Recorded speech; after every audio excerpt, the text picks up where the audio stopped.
Hello friends, welcome to my channel yummy food with Sana. तो आज हम बनाने जा रहे हैं सेव पूरी। आप इसे सेव बटाटा पूरी भी बोल सकते हैं। सेव पूरी मुंबई की बहुत ही पॉपुलर और फेमस स्ट्रीट चाट है। ये हर किसी को पसंद आती है और ये बहुत ही जल्दी और आसान तरीके से बन जाती है। साथ ही में मैं आपको सेव पूरी में इस्तेमाल होने वाली पूरी या फिर आप इसे पापड़ी भी कह सकते हैं, उसकी भी रेसिपी बता दूंगी। ये पापड़ी की रेसिपी भी बहुत सिंपल और बहुत इजी है।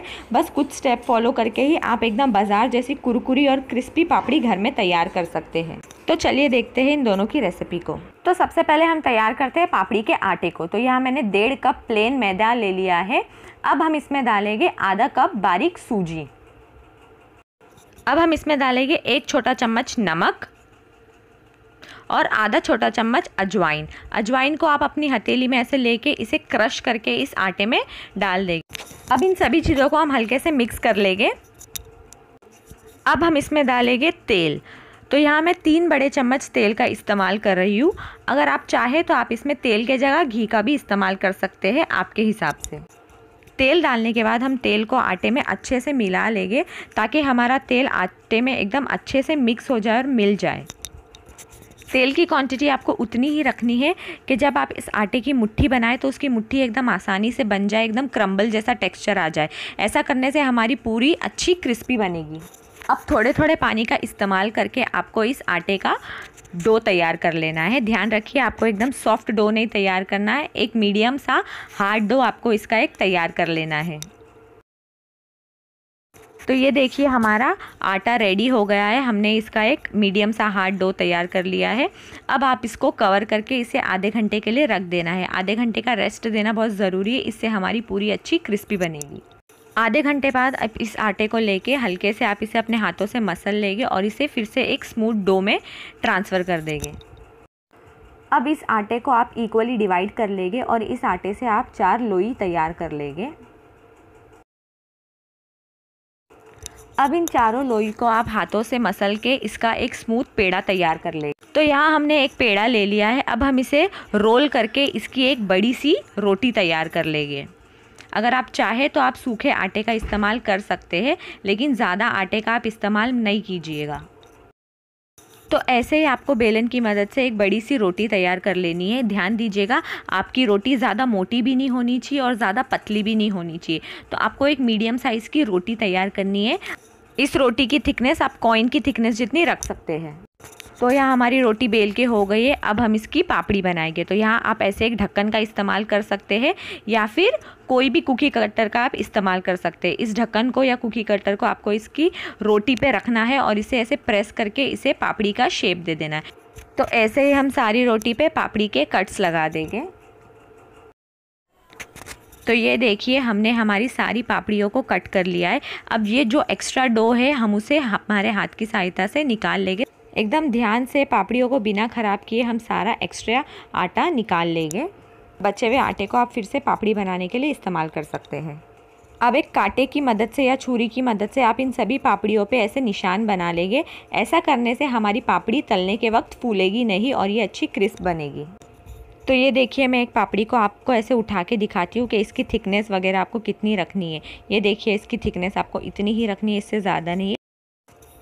अब हम सभी पापड़ियों को एक प्लेट में इकट्ठा कर लेंगे और इसे फ्राई कर लेंगे। तो यहाँ मैंने एक कढ़ाई में तेल गरम करने के लिए रख दिया है। जैसे ही हमारा तेल हल्का गरम हो जाएगा हम एक एक करके इन सारी पापड़ियों को तेल में डालेंगे और इसे फ्राई कर लेंगे। ध्यान दीजिएगा, आपको गैस का फ्लेम मीडियम पे रखना है। आप पापड़ियों को मीडियम से स्लो आंच पे ही फ्राई करेंगे, वरना आपकी पापड़ी जल्दी से ब्राउन हो जाएगी और ये क्रिस्प नहीं होगी। जैसे ही हमारी पापड़ी एक तरफ से ब्राउन हो जाएगी हल्की सी, हम इसे टर्न कर देंगे। दूसरी तरफ से भी हमें हमारी पापड़ी को अच्छी ब्राउन होने तक पका लेना है। ज़रूरत पड़ने पे बीच बीच पे आप इसे टर्न करते रहिए। मीडियम फ्लेम पे 5 से 8 मिनट में आपकी पापड़ी रेडी हो जाएगी। ये देखिए हमारी पापड़ी अच्छी ब्राउन हो गई है। अब हम इसे निकाल लेंगे। आप एक चम्मच से इसे अच्छे से छान लेंगे। इसका एक्स्ट्रा तेल निकाल के इसे एक प्लेट में निकाल लेंगे। देख सकते हैं हमारी पापड़ी कितनी अच्छी बनी। तो ये देखिए हमारी पापड़ी बिल्कुल रेडी है। मैं आपको इसे एक प्लेट में निकाल के दिखाती हूँ। ये देखिए मैं आपको जूम करके दिखा रही हूँ। देख सकते हैं बिल्कुल बाज़ार जैसी हमारी पापड़ी बनी है। तो ये देखिए, एक पापड़ी को मैं आपको हाथ में लेके ऐसे तोड़ के दिखाती हूँ कि ये कितनी क्रिस्पी बनी है। देख सकते हैं ये कितनी आसानी से टूट गई। ये बहुत ही क्रिस्पी बनी थी हमारी पापड़ी। आप इस पापड़ी को बना के डब्बे में स्टोर करके रख सकते हैं। अब हमारी पापड़ी रेडी है। चलिए अब हम बनाते हैं हमारी सेव पूरी। तो सेव पूरी बनाने के लिए आपको इन सभी चीज़ों की ज़रूरत पड़ेगी। तो सबसे पहले हमें पापड़ी चाहिए, खजूर और इमली की मीठी चटनी, इसकी रेसिपी मेरे चैनल पे अवेलेबल है। लहसुन की और मिर्ची की चटनी, इसकी भी रेसिपी मेरे चैनल पे अवेलेबल है। और हरी चटनी, इन तीनों की रेसिपी मेरे चैनल पे अवेलेबल है। फिर आपको चाहिए बारीक कटे हुए टमाटर, बारीक कटा हुआ प्याज, आधा नींबू, चाट मसाला और नमक, बारीक सेव। ठीक है, ये सेव है, सेव भुजिया है, इसकी भी आपको ज़रूरत है। ये चना दाल नमकीन है, बारीक कटा हुआ हरा धनिया और उबले हुए आलू। तो चलिए सेव पूरी को करते हैं असेंबल। तो यहाँ सबसे पहले एक प्लेट में आपको सभी पापड़ी को अरेंज कर देना है अच्छे से। 5 से 6 पापड़ी आप एक बार में इस्तेमाल कर सकते हैं। तो यहाँ मैंने पापड़ी रख दी है। अब हम इस पे डालेंगे आलू। तो आलू को हमने मैश कर लिया है, ये बॉइल्ड आलू है। इसे मैश करके आपको सभी पापड़ी पे रख देना है थोड़ा थोड़ा। तो यहाँ हमने सारी पापड़ियों पे आलू रख दिया है। अब हम इस पे डालेंगे बारीक कटा हुआ प्याज। तो प्याज भी आपको आलू के जैसा अच्छे से सारी पापड़ियों पे अच्छे से स्प्रेड कर लेना है, अच्छे से डाल देना है। साथ ही में हम इस पे डालेंगे बारीक कटे हुए टमाटर। टमाटर को भी आपको अच्छे से सभी पापड़ियों पे रख देना है। अगर थोड़ा बहुत नीचे भी गिरे तो कोई फ़र्क नहीं पड़ता है। अब हम इस पे स्प्रिंकल करेंगे हमारे चाट मसाले और नमक को। इसे भी आपको अच्छे से सभी पापड़ियों पे स्प्रिंकल कर देना है। अब हम इस पे एक एक करके हमारी तीनों चटनी डालेंगे। तो यहाँ सबसे पहले मैं हरी चटनी डाल रही हूँ। हरी चटनी तीखी है तो आप अपने हिसाब से तीखे, अगर आप ज़्यादा तीखा खाते तो उस हिसाब से चटनी डाल देंगे। साथ ही में हम डालेंगे इसमें लहसुन और मिर्ची की चटनी। ये भी तीखी है तो ये भी आप अपने हिसाब से ही डालिएगा, मैं थोड़ी थोड़ी डाल रही हूँ। अब हम इस पे डालेंगे हमारी मीठी चटनी। ये खजूर और इमली की मीठी चटनी है। ये भी आप अपने हिसाब से, अपने स्वाद के हिसाब से, आपको जितना मीठा चाहिए उस हिसाब से आप इस पे डाल देंगे। इन तीनों चटनियों की रेसिपी मैंने अपने चैनल पे अपलोड कर दी है। डिस्क्रिप्शन बॉक्स में इन तीनों का लिंक भी मैंने दे दिया है। अब हम हमारे सेव पूरी पे डालेंगे बारीक सेव। हर चाट की जान तो सेव होती है तो ये डालना तो ज़रूरी है। तो सेव हमने डाल दिया। अब हम इस पे डालेंगे बारीक कटा हुआ हरा धनिया। हरा धनिया डालने के बाद अब हम इस पे आधे नींबू का रस निचोड़ेंगे। साथ ही में हम इस पे डाल देंगे चना दाल नमकीन। ये तीखा वाला चने दाल का नमकीन है। ये डालने से भी हमारी सेव पूरी बहुत ही अच्छी लगती है। तो ये देखिए हमारी सेव पूरी बिल्कुल बन के रेडी है। आप देख सकते हैं ये बिल्कुल बाज़ार जैसी है ना दिखने में।